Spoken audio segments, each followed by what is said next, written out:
Welcome to the Cerner Physicians Fair. In this final video on patient list creating, I'm going to create a location-specific list. In this case, I'll create an ED list. So I click on the wrench icon again, click New, and now I'll click on Location. I'll click on this plus sign here, St. Dominic's Health Services, St. Dominic's Hospital. I keep clicking on the plus sign until I find what I want. And as I scroll down, I should find ED. I want ED hold because that's where patients go when they're going to be admitted but are still in the ED. They're put in an ED hold state so you can place orders on them. There's a few other rooms down here as well. ER 1, 2, and 3.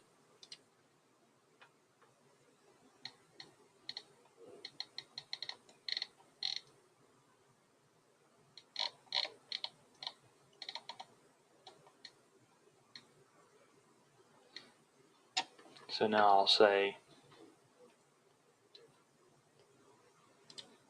encounter types. I actually don't have to do this. In fact, I won't. Same with discharge criteria. I can say only patients who have not been discharged. I can go down here and say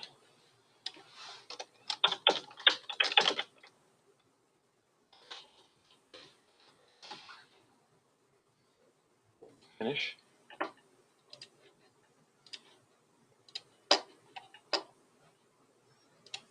Okay. And now I can see patients who are in the ED. So if I'm waiting on an admission, the patient shows up in the ED, I can see them. I also have them defaulted that if I have a relationship with the patient, I will see them on my automatic list as well. And on my, actually even on my group list. But with the ED list, I can see any patient in the ED, even if they've not been assigned yet to me. If let's say it's an unreferred patient, so they wouldn't show up on any of my populated lists. If I get called, I can look and just go to this ED tag. One other part to this video is I'll show you briefly is how to proxy a list. If I have my custom pick list here, and perhaps I've got a little more descriptive name, I can go up here to this properties and then click on proxy. And let's say I wanted to proxy this to one of my partners. So I'll say new. Let's say in this case I wanted to do Dr. Loper.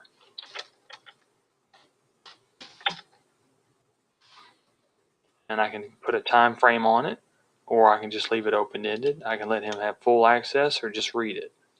So in this case, I'll just say full access, and I'll say apply, and OK. Now, when he goes to create a list, when he clicks that wrench icon, he'll see that the name of my list, and he'll see parentheses with my name in that list. Typically, you can delete those patient lists, but this is a test one here. But that's exactly what it will look like. So with your group, once you learn and understand how the patient list module works in Cerner, you can really do a lot of customizing with the system on how you round on the weekends. You can proxy lists over. You can do a Saturday and Sunday rounding list, and there's a lot of possibilities with the system. But once you get used to it and get comfortable with it, you can start seeing perhaps some new processes you can create around the Cerner system to divide up your patients more efficiently. So that concludes how to create patient lists. Hope you find these videos helpful.